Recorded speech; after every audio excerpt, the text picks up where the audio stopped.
boys and girls. Now, if I was in South America or Mexico or a Spanish-speaking country, that's the way I would say hi. But we're in Africa, so I'm going to say again, abariako. It's so good to be back with you again, and I have a great story to share with you today. I really like this story because it really has something of a lesson for our hearts. But before I get started, I want to let you know that this story comes from Tanzania or Tanzania.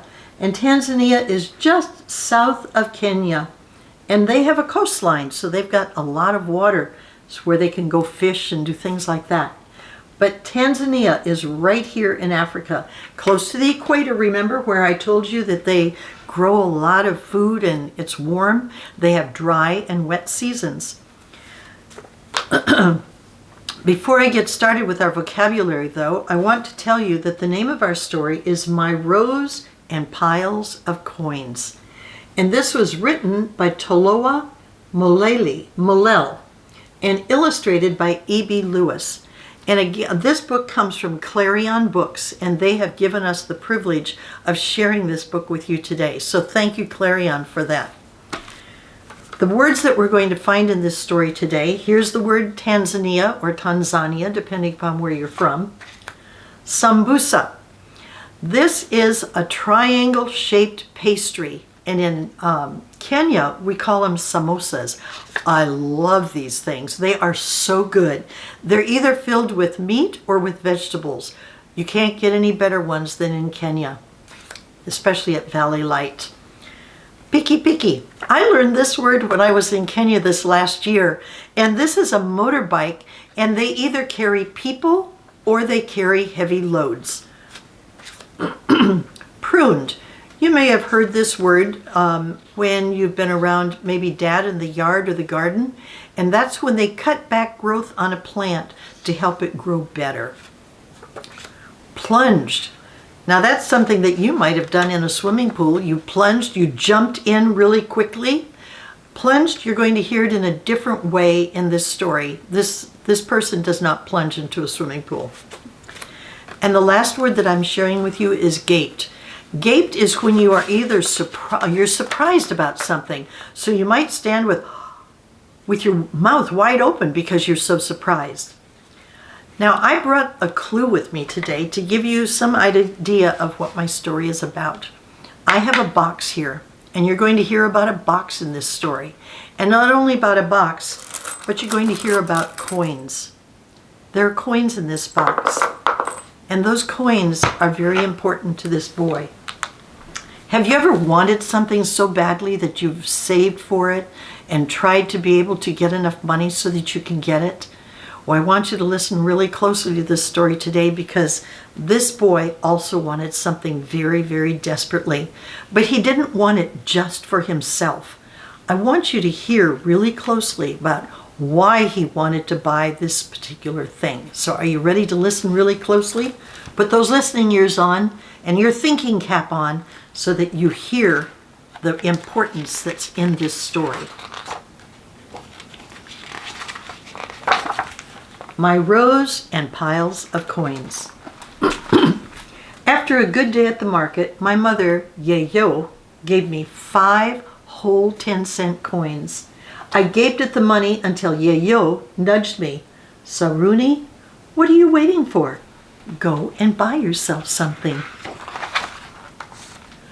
I plunged into the market. See, he plunged. He jumped into that market because it was so full of things. I saw roasted peanuts, chapati, rice cakes, and sambusa, that samosa thing. There were wooden toy trucks, kites, slingshots, and marbles. My heart beat excitedly. I wanted to buy something, but I clutched my coins tightly in my pockets. At the edge of the market, I stopped. In a neat, sparkling row stood several big new bicycles. One of them was decorated all over with red and blue. That's what I would buy. For some time now, Moretti, my father, had been teaching me to ride his big, heavy bicycle. If only I had a bicycle of my own. A gruff voice startled me. "What are you looking for, little boy?" I turned and bumped into a tall, skinny man who laughed at my confusion. Embarrassed, I hurried back to Yayo. That night, I dropped 5 10-cent coins into my secret money box. Now you see where the box comes from? It held over 10-cent coins Yayo had given me for helping with market work on Saturdays. By the dim light of a lantern, I feasted my eyes on the money. I couldn't believe it was all mine. I emptied the box and arranged all the coins in piles and the piles in rows. Then I counted the coins and I thought about the bicycle I longed to buy.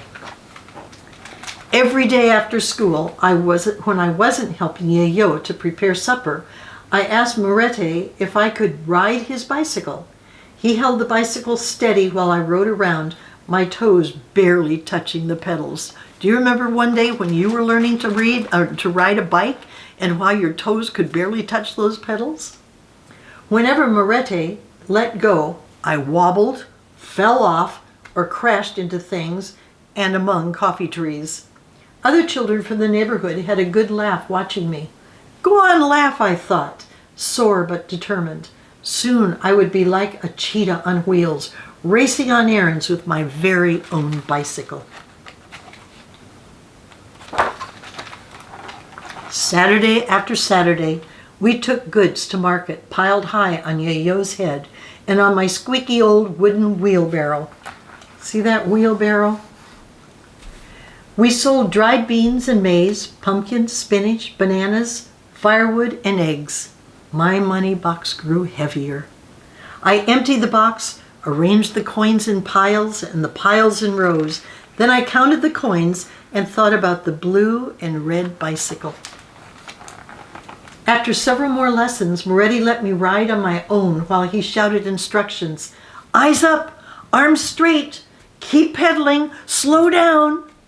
I enjoyed the breeze on my face and the pedals turning smoothly under my feet, and most of all, Yayo's proud smile as she watched me ride.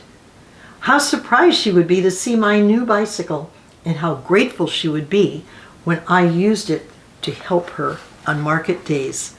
Did he want that bicycle just for himself? It doesn't sound like it. He had other reasons for wanting it too. The heavy March rains came. The ground became so muddy nobody went to market.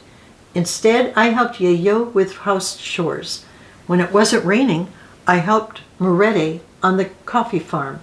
We pruned the coffee trees and put fallen leaves and twigs around the coffee stems. Whenever I could, I practiced riding Moretti's bicycle. It stopped raining in June, not long after school closed. Our harvest, fresh maize and peas, sweet potatoes, vegetables, and fruits was so big, we went to market on Saturdays and Wednesdays. My money box grew heavier and heavier. I emptied the box and arranged the coins in piles and the piles in rows. Then I counted the coins and thought about the bicycle I would buy. A few days later, I grew confident enough to try to ride a loaded bicycle. With Moretti's help, I strapped a giant pumpkin on the carrier behind me. When I attempted to pedal, the bicycle wobbled so dangerously that Moretti, alongside me, had to grab it. All right, Saruni, the load is too heavy for you, he said, and I got off. Mounting the bicycle to ride back to the house, he sighed wearily, and it's hard on my bones, which are getting too old for pedaling. I practiced daily with smaller loads, and slowly I learned to ride a loaded bicycle. No more pushing that old squeaky wheelbarrow. I thought I would ride with my load tall and proud on my bicycle, just like Moretti. On the first Saturday after school opened in July, we went to market as usual.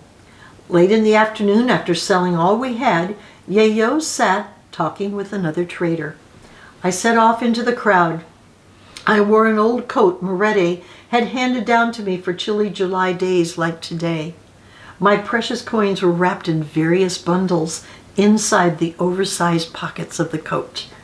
I must be the richest boy in the world, I thought, feeling like a king. I can buy anything. The tall, skinny man was polishing his bicycles as I came up. I want to buy a bicycle, I said, and brought out my bundles of coin. The man whistled in wonder as I unwrapped the money carefully on his table. How many coins have you got there? Proudly I told him, 305. 305, he muttered. That's 30 shillings and 5 cents. He exploded with laughter. A whole bicycle for 30 shillings and 50 cents? His laugh followed me as I walked away with my bundles of coins, deeply disappointed. On our way home, Yayo asked what was wrong. I had to tell her everything. You saved all your money for a bicycle to help me? She asked. I could tell she was amazed and touched. How nice of you! As for the tall, skinny man, she scoffed. Oi, what does he know? Of course you will buy a bicycle. One day you will. Her kind words did not cheer me up. The next afternoon, the sound of a picky filled the air. Tuk, tuk, tuk, tuk, tuk. I came out of the house and stared in astonishment. Moretti was perched on an orange motorbike. He cut the engine and dismounted. Then, chuckling at my excited questions about the picky, he headed into the house. When Moretti came out, Yayo was with him, and he was wheeling his bicycle. I want to sell this to you. For 30 shillings and 50 cents, he winked at me. Surprised, I stared at Moretti. How did he know about my secret money box? I hadn't told him anything. Then suddenly I realized the wonderful thing that just had happened. My bicycle, my very own bicycle. I said, and it didn't matter at all that it wasn't decorated with red and blue. Within moments, I brought Moretti my money box. Moretti gave Yayo the box. Yayo, in turn, gave it to me. Puzzled, I looked at him. From Yayo to Moretti and to Yayo again. You're giving it back to me? Yayo smiled. It's a reward for all your help to us. Thank you, I cried gleefully. The next Saturday, my load sat tall and proud on my bicycle, which I walked importantly to market.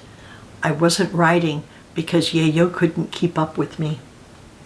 Looking over at Yayo, I wished she didn't have to carry such a big load on her head. If only I had a cart to pull behind my bicycle, I thought, I could lighten her load. That night, I emptied the box, arranged all the coins in piles and the piles in rows. Then I counted the coins and I thought about the cart that I would buy. Don't you just love the heart that Saruni had? He not only wanted a bicycle for himself, but he wanted a bicycle to be able to help his mom. And now when he got the bicycle, now he's saving his money for what? For a cart, so that he would be able to carry even more for his mom. I'm sure that there are things that you have really wanted and wanted to save for, but I want you to think about something that you could save for that would be also a help for somebody else. Talk it over with Mom and Dad and see what it is. Maybe it could be a game that you could all play together. What would you like to save money for that would bless others? I hope that you share some good ideas with us on Just One Africa. Until later, bye, boys and girls.